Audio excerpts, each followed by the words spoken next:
తెలంగాణలో క్యాస్ట్ పై రచ్చ కంటిన్యూ అవుతూనే ఉంది. సీఎం రేవంత్ వ్యాఖ్యలపై బీజేపీ బీఆర్ఎస్ నేతలు మండిపడ్డారు. రాష్ట్ర సమస్యలు పక్కదారి పట్టించేందుకే కులాల ప్రస్తావన చేస్తున్నారని కిషన్ రెడ్డి ఫైర్ అయ్యారు. రెండు పార్టీలు డ్రామాలాడుతున్నాయంటూ కవిత ఆరోపించారు. పేదలకు రిజర్వేషన్లు కల్పిస్తే తప్పేంటని సీతక్క కౌంటర్ ఇచ్చారు. బాధ్యతారహితంగా దుందుడుకు విధానంతో ముఖ్యమంత్రి మాట్లాడుతున్నారు. ఒక ముఖ్యమంత్రి స్థాయిలో మాట్లాడాల్సినటువంటి భాష కాదు, అర్థం వాస్తవాలు తెలుసుకోకుండా మాట్లాడు.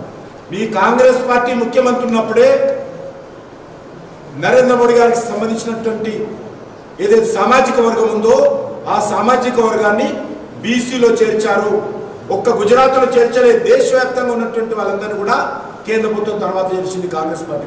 ముఖ్యమంత్రి గారు వంకర టింకర మాటలు మాట్లాడి ఆగం చేసుడు తప్పితే ఎప్పుడు కూడా దేనికి పరిష్కారం చూపించినటువంటి పాపన ఓలేదు.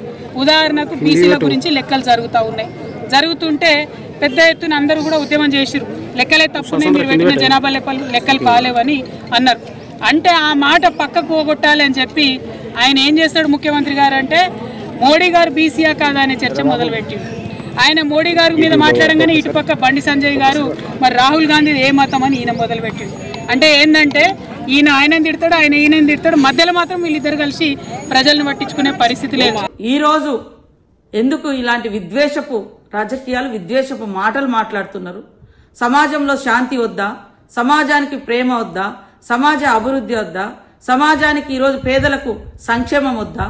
మీరు పేదల సంక్షేమం అంటేనే సోమరిపోతులను తయారు చేస్తారని మాట్లాడిన మీరు, బీజేపీ నాయకులు, పేదల పట్ల ఏమాత్రం కృతజ్ఞత ఉందో ఒక్కసారి భారతీయులందరూ కూడా ఆలోచించాల్సిన అవసరం ఉందని తెలియజేస్తా ఉన్నాం.